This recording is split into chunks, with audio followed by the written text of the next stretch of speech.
aquellos que puedan hacerlo, los invito a ponerse de pie. Génesis 3, verso 1 en adelante, dice: pero la serpiente era astuta, más que todos los animales del campo que Jehová Dios había hecho, la cual dijo a la mujer: ¿con que Dios os ha dicho, no comáis de todo árbol del huerto? Y la mujer respondió a la serpiente: del fruto de los árboles del huerto podemos comer, pero del fruto del árbol que está en medio del huerto, dijo Dios, no comeréis de él, ni le tocaréis, para que no muráis. Entonces la serpiente dijo a la mujer: no moriréis, sino que sabe Dios que el día que comáis de él serán abiertos vuestros ojos, seréis como Dios sabiendo el bien y el mal. Y vio la mujer que el árbol era bueno para comer, que era agradable a los ojos, y árbol codiciable para alcanzar la sabiduría. Tomó de su fruto, comió y dio también a su marido, el cual comió así como ella. Entonces fueron abiertos los ojos de ambos, conocieron que estaban desnudos, entonces cosieron hojas de higuera, se hicieron delantales. Y oyeron la voz de Jehová Dios que se paseaba en el huerto al aire del día, y el hombre y su mujer se escondieron de la presencia de Jehová Dios entre los árboles del huerto. Mas Jehová Dios llamó al hombre y dijo: ¿dónde estás tú? Y él respondió: oí tu voz en el huerto. Tuve miedo porque estaba desnudo y me escondí.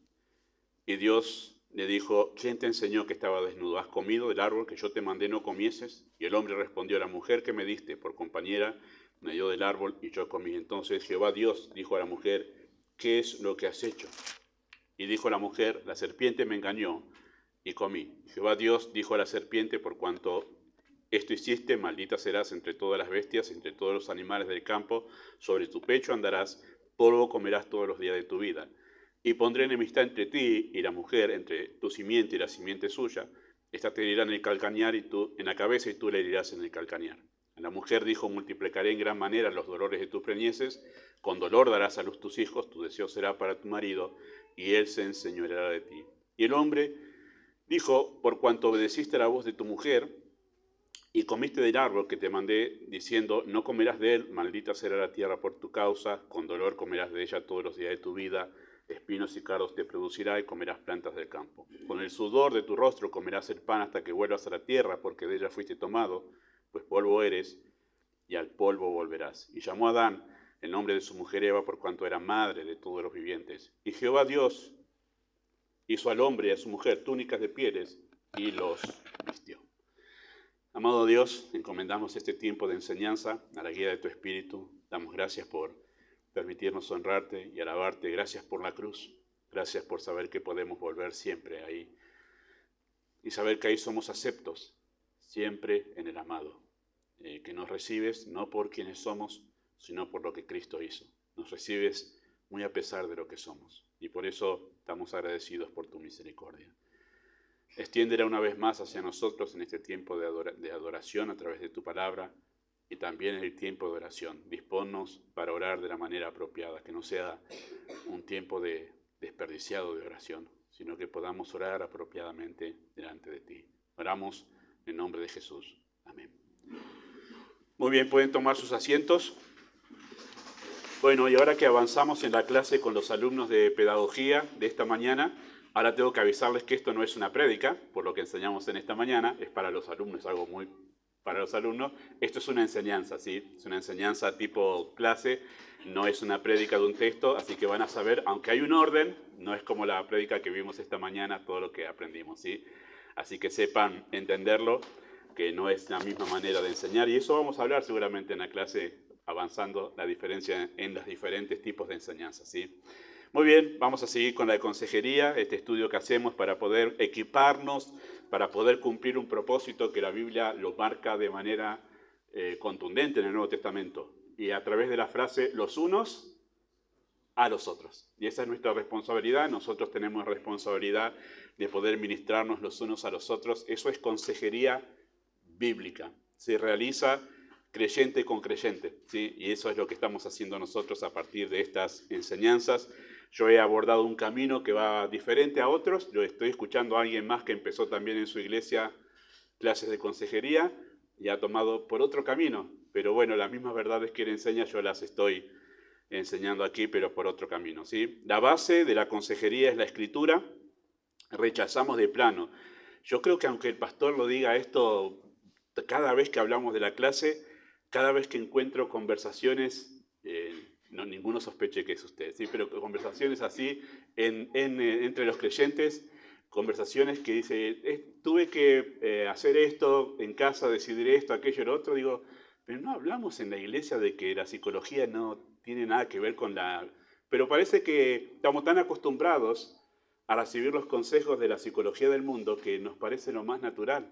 Cuando la Biblia habla ya hace muchísimo tiempo de las cosas que hoy la psicología intenta abordar, ¿no? Pero bueno, yo sigo acentuando que no necesitamos psicología, hermanos, la del mundo. Necesitamos la escritura para poder tratar con los problemas del alma de la persona, ¿no? Bueno, el objetivo es cambiar la mente. La palabra que utiliza la escritura es amonestar, neuteteo, ¿sí? Consejería neutética.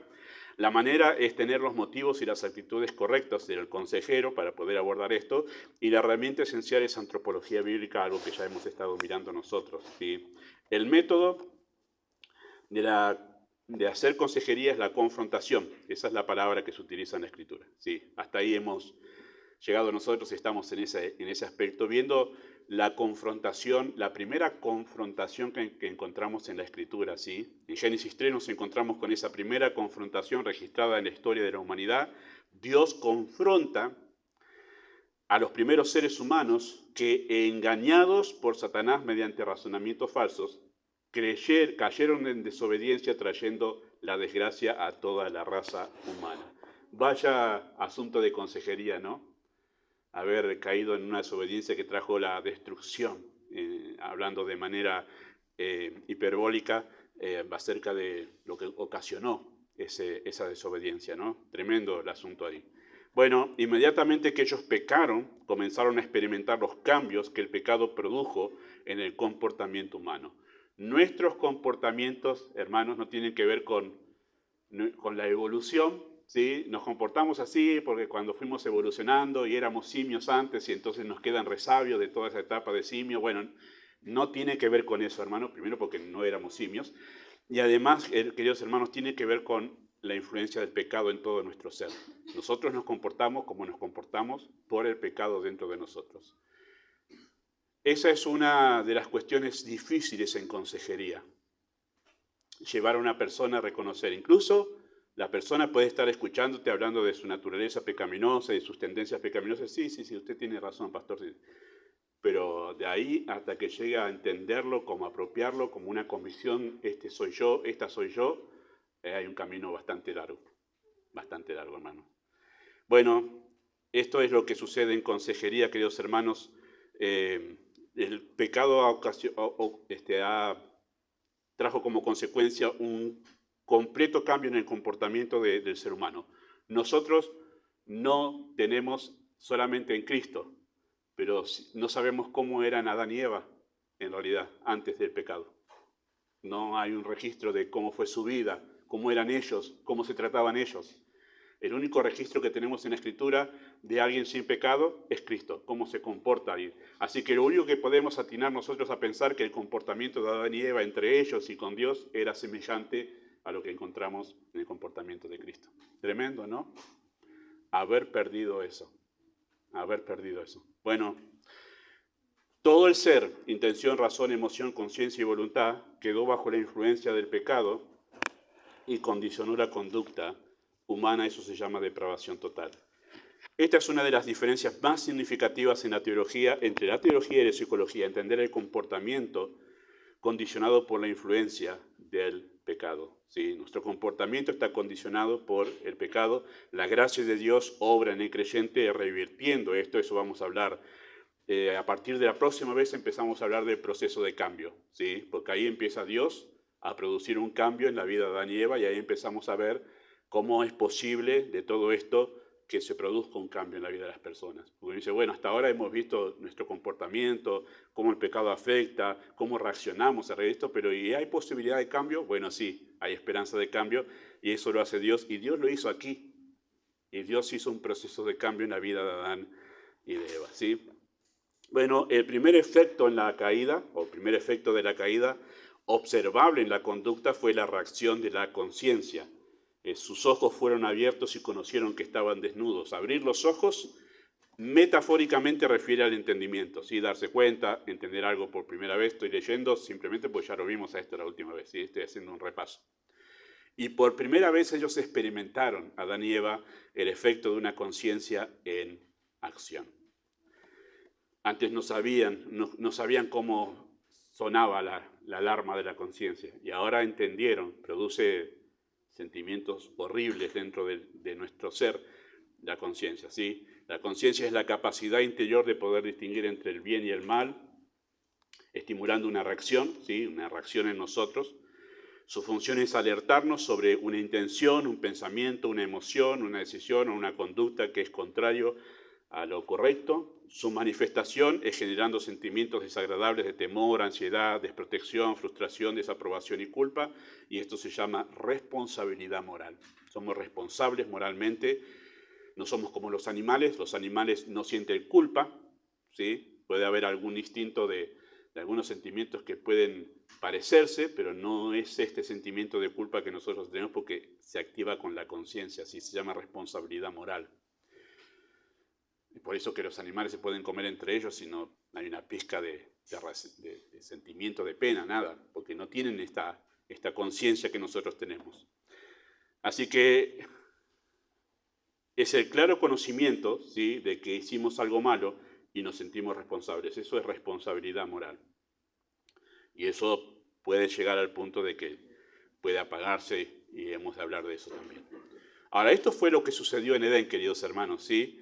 La conciencia se activó para avisarles que habían perdido la aprobación y la aceptación de Dios. Todo ese sentimiento que ellos experimentaron en ese momento, que lo notamos en el texto, de esconderse, de tratar de taparse, todo eso, esa vergüenza que sintieron es porque perdieron la aprobación y la aceptación de Dios, algo que contaban ellos de una manera plena antes que el pecado se instalase, y ahora se sienten desprotegidos, ¿sí? Esta realidad modificó la conducta humana, o sea, sentirse ahora que no son aceptados y que no son aprobados por Dios, esto modificó la conducta de ellos. Ahora sienten la vergüenza de la desaprobación, el temor de la condena y la inseguridad de la falta de aceptación, ¿sí? Observar, soy en cierta medida observador de las conductas, no los estoy inspirando, pero de manera involuntaria estoy todo el tiempo observando las conductas, ¿sí? Pero no pasa nada, ¿eh? Yo observo y después veo otra cosa y hago otra cosa. No piense que me quedo pensando en usted cuando observo sus conductas. Simplemente soy observador de eso, ¿sí? Pero uno puede darse cuenta, si es observador, cómo el pecado ha hecho que nosotros hagamos un montón de cosas y conductas e incluso desarrollemos actitudes en busca de esto que perdimos, aprobación y aceptación. Si nosotros llegamos a entendernos a nosotros que lo que estamos haciendo es porque nos sentimos esa necesidad de buscar aprobación de nuestro entorno, digo, qué sonso que soy, estoy haciendo esto, incluso la gente llega a hacer a cosas muy sonsas, ¿no?, por las redes sociales, porque están necesitando aprobación y aceptación, ¿no? Cosas, incluso algunas son inmorales, simplemente para buscar aceptación y aprobación. Bueno, esto es la modificación del pecado en la conducta humana, ¿sí? Siente vergüenza de la desaprobación, el temor de la condena y la inseguridad de la falta de aceptación. Ahora es vulnerable el ser humano a la opinión del entorno, ¿sí? ¿Por qué nos ponemos tan mal cuando alguien dice algo negativo de nosotros? Incluso si no es algo negativo ofensivo, sino simplemente que desaprueba, este guiso no me gustó como el que hiciste la semana pasada. Y basta que se diga eso para que dentro de la persona que hizo el guiso, quizá no expresa todo su enojo, pero dice, y quizá y que te lo haga otro, que te lo haga tu mamá, qué sé yo, y todos los demás, porque cualquier tipo de desaprobación sentimos que es contra nosotros, lo tomamos muy personal, ¿no? A ese asunto de la desaprobación, de la opinión del entorno, ¿sí? Todo lo hacemos personal. Alguien no responde en las redes sociales a nuestros mensajes o algo así y ya lo tomamos personal, sí, porque no me quiere, porque me odia, porque qué sé yo, capaz estaba trabajando, durmiendo y no contestó. Bueno, nosotros somos muy sensibles a la opinión del entorno porque hemos perdido aprobación y aceptación de parte de Dios y la estamos buscando en todas las maneras y formas, ¿sí?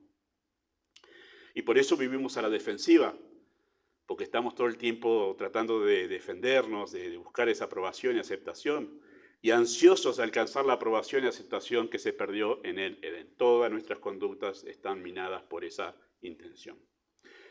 Ahora, detrás de toda conducta humana, queridos hermanos, hay una búsqueda de aprobación y aceptación, que es lo que hicieron Adán y Eva inmediatamente que perdieron la aprobación de Dios e intentaron hacer eso, lo vamos a ver en un momento. Lo vemos desde la primera infancia, esa búsqueda de aprobación, ¿no? Los niños, hay una etapa que ustedes, papás que tienen hijos, ya saben qué es. Ese momento cuando ellos dicen, mírame, mírame, mírame, mírame, mírame, y algunos lo repiten hasta que mirá, y ahí está. ¿Qué es eso? Es búsqueda de aprobación y aceptación, ¿sí? Evidenciada desde la primera infancia. Eso después, ya cuando somos grandes nos decimos mírame, mírame, mírame, pero estamos esperando que nos miren, ¿sí? Porque buscamos esa aceptación, esa aprobación, sentirnos aceptados. Bueno, sucede de esa manera. Si cuando estamos en Cristo, gracias a Dios, nuestra alma se encuentra saciada, en paz, y ya no nos sentimos ansiosos por eso. Ya no nos importa si nos aceptan o no nos aceptan. Apreciamos cuando nos aceptan, apreciamos cuando nos muestran cariño y todo lo demás, pero si no está, vivimos igual. Y usted dice, ¿se puede eso, pastor? Sí, se puede. Se puede. Las redes sociales están minadas de personas que están resentidas porque no los aceptan, ¿no? Voy a escribir esto, aunque sé que nadie va a poner me gusta. ¿Y cómo sabes que nadie va a poner? Porque ya estás rechazándote vos mismo. Bueno, eso es porque es algo del corazón, hermanos. Sucede así por el pecado. Aparece un montón de eso y algunos son engañosos. No se metan en eso de, yo sé que nadie va a ponerle me gusta a esta foto de esta persona enferma porque ojo, porque después viene ahí todo que te sacan los datos y todo lo demás. Juegan con eso algunos. Bueno, de grandes esperamos aprobación y aceptación a través de todas nuestras actividades y relaciones.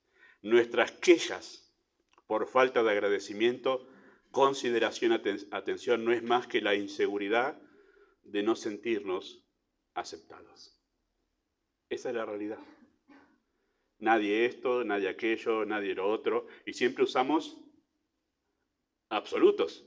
¿Se ha dado cuenta que cuando nos quejamos usamos absolutos? Nadie, todos, ninguno. ¿Y es verdad eso? No, tengo que ser una persona horrible en este mundo para que sea un absoluto todo eso, ¿verdad? No es verdad. Pero sencillamente muestra ese vacío del alma, de esa aceptación y aprobación que solo podemos encontrar en Dios, ¿verdad? Pero son comportamientos propios de nuestra naturaleza pecaminosa. Y por eso cuando en la iglesia empezamos a escuchar de alguien esas quejas, nadie me saludó por mi cumpleaños, me voy de esta iglesia porque nadie me visitó, me voy de esta iglesia. Quizás sea así, pero ¿es un motivo real para irse de una iglesia, por ejemplo? No, de ninguna manera. Porque siempre que nosotros pensamos eso de los demás, deberíamos antes pensar qué cosa. Yo visité, yo llamé a todos por su cumpleaños, yo felicité, no sabía que estaban los cumpleaños de allá. Y nos damos cuenta que somos iguales. Bueno, eso es para mostrar cómo nuestro comportamiento está minado por todas estas tendencias del pecado en nosotros, hermanos, y en tanto nosotros seamos más conscientes que ese comportamiento viene de ahí, nosotros vamos a estar más preparados para saber cómo en la gracia eliminarlo, ¿sí? O no darles importancia, como Cristo dijo, menospreció el oprobio. No le dio importancia al oprobio, ¿sí?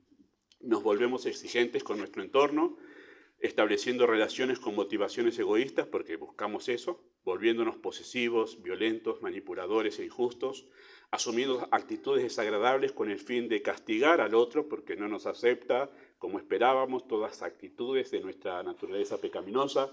Vemos las relaciones desde nuestra necesidad de aceptación, sin comprender que el otro también está en mi misma condición. ¿Sí? Así sucede, eso hace el pecado en nosotros.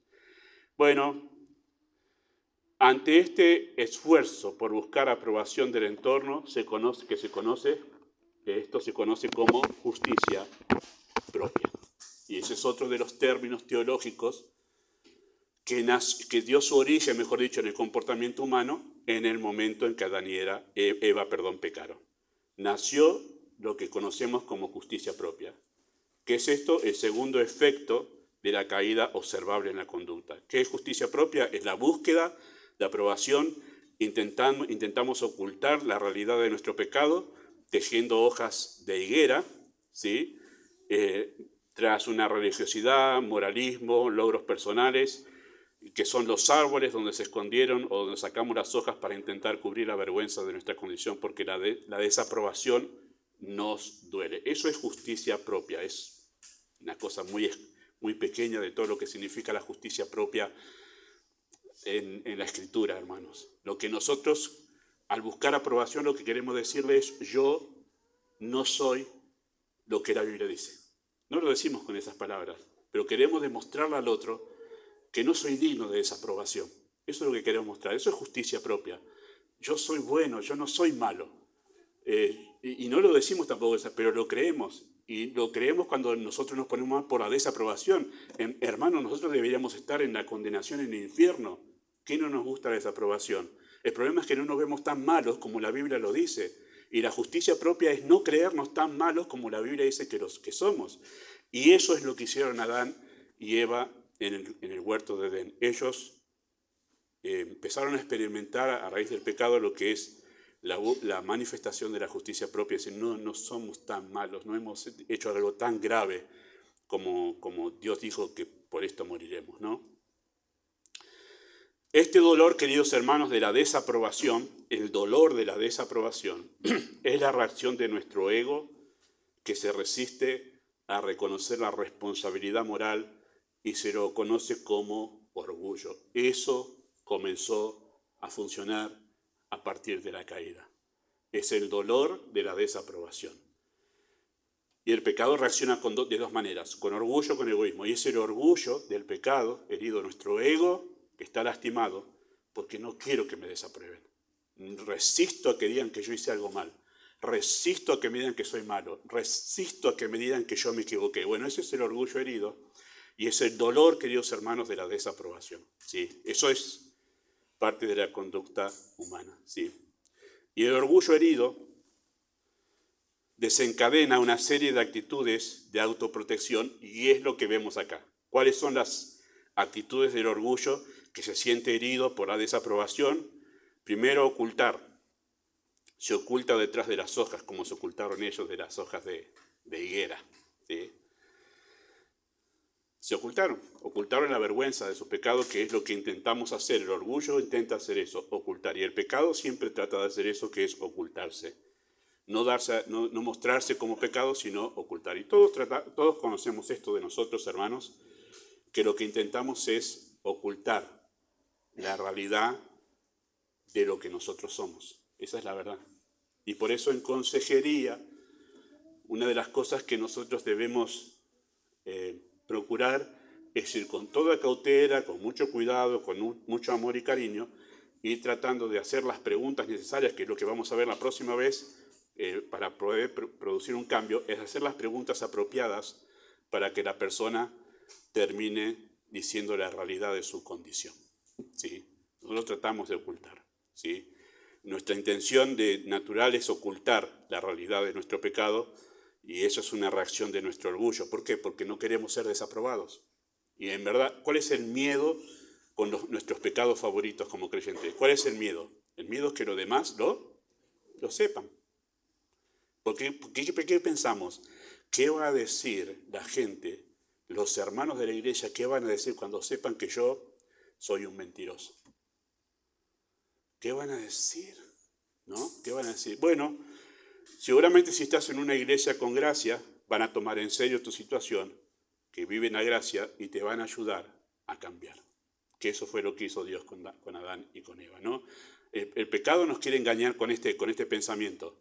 No lo que no se sepa, ¿sabes cómo te van a mirar? Bueno, desaprobación. En la gracia, Dios nos ayuda a ser aceptados muy a pesar de lo que somos y nos ayuda a cambiar, ¿verdad? Pero el pecado tiende a ocultarse, que eso fue lo que hicieron Adán y Eva tratando de taparse con esas hojas de higuera. La otra conducta de autoprotección, o sea, me protejo porque no quiero ser herido por la desaprobación, es negar. Y por eso cuando escucharon la voz de Dios en el huerto, ellos se escondieron. Se hicieron como suele decirse en el campo, perdón, esta frase la escuchaba de mi papá y de mi mamá, el chancho rengo, ¿no? Como no soy culpable, es la idea de eso, ¿verdad? Más o menos así la frase. Bueno, ellos intentaron negar la realidad, que era muy obvia, obviamente, muy obvia en la situación en que estaba, pero se escondieron de la voz de Dios. No querían enfrentar su realidad y era negar lo que ellos estaban viviendo. Y lo tercero que ellos hicieron, y que es lo que hace nuestro orgullo, es tratar de justificar. Cuando ya no se puede ocultar y cuando ya no se puede negar, ¿qué recurso le queda al orgullo? Bueno, tratar de justificar. Y Dios le preguntó, ¿qué es lo que hiciste? Bueno, ¿comiste del árbol que yo te mandé no comieses? Todas preguntas que vamos a mirar la próxima vez. Y Adán dijo, es que me quedaba ese recurso nomás. Todos los recursos de nuestro orgullo, porque no queremos llegar al punto de decir, yo soy el que desobedecí, yo soy esa persona. Yo soy, ¿sí? Bueno, culpar al otro. Y esto en consejería lidiamos con eso todo el tiempo. Y hasta llevar a la persona a que se dé cuenta, no se trata ni de tus circunstancias, no se trata de las personas que te rodean, no se trata de la iglesia a la que asistís, se trata de tu corazón, que tu corazón te lleva a hacer eso. La psicología le ha hecho creer a muchos que son así por sus padres. Y es el lugar donde te criaste. Si te hubieras criado, mañana vamos a hablar algo de eso en Corintios. Si te hubieras criado con otra familia, en otro país, sí hubiese sido diferente. No, porque tu corazón es la causa. Donde vayas está tu corazón todavía sin cambio. Sos vos el asunto. Es tu corazón, ¿sí? Entonces tratamos de justificar todas reacciones de nuestro orgullo herido porque teme la desaprobación. Y entonces intentamos hacer todo esto para poder demostrar que no somos tan malos como Dios dice que somos. Bueno, con esto nos encontramos, hermanos, cuando entramos a tratar con las personas y batallamos con esto, ¿sí? Nosotros mismos con nuestro propio corazón, pero también en la consejería con otros. En consejería necesitamos identificar la justicia propia, porque es la realidad que regula la conducta humana. Todos manifestamos, actuamos y queremos mostrarnos con nuestra justicia propia. Incluso siendo creyentes, somos engañados por nuestra justicia propia. La justicia propia nos lleva a estar orgullosos de nuestra, ¿cómo se dice? Humildad, que es una contradicción, ¿no? Y nos lleva a decir, wow, qué bien que ando espiritualmente ahora. Y es, una vez más, pensando que somos nosotros, bueno, si es el Señor en realidad lo que produce algo en nosotros. Bueno, hermanos, tratamos con esto. El objetivo en la consejería es poder llevar primero nuestro corazón a través de la Escritura, pero es llevar a la persona a darse cuenta la realidad de su corazón y que hay gracia de parte de Dios para cambiar su corazón. Pero en tanto intente todavía justificar sus conductas, sí, porque el otro me dijo, no, pero fue el otro, si el otro no hubiera dicho, si esto no hubiese pasado, si en la iglesia hubiesen hecho esto, si en la iglesia... Y mientras intentes justificar tus acciones, tus decisiones, de esa manera es difícil que haya cambios. Es muy difícil que haya cambios. El cambio comienza cuando decimos, como dijo el salmista, enfermedad mía es esta. Este soy yo. Y ese es el primer paso para que Dios pueda producir un cambio. Eso es lo que pasa en la salvación, ¿verdad? Cuando llegamos al punto de decir, Señor, soy un pecador como tú dices. Y es ahí, cuando nos presentamos ante la cruz, tal cual la Biblia dice, cuando Dios comienza a producir un cambio dentro de nosotros. Y eso es consejería bíblica, llevar a las personas hasta ese punto, donde se ve tal cual la Biblia lo ve. Muy bien.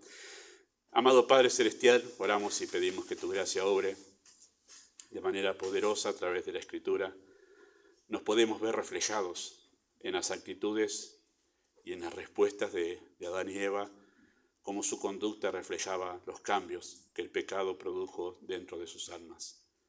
La justicia propia, la manera de intentar esconderse, de negar, de poder justificar de alguna manera su comportamiento. Pero deseamos, Padre, que nos lleves a la cruz, donde podemos vernos tal cual somos, pero también saber que somos amados, muy a pesar de lo que somos. Y pedimos tu gracia sobre esta enseñanza, en nombre de Jesús.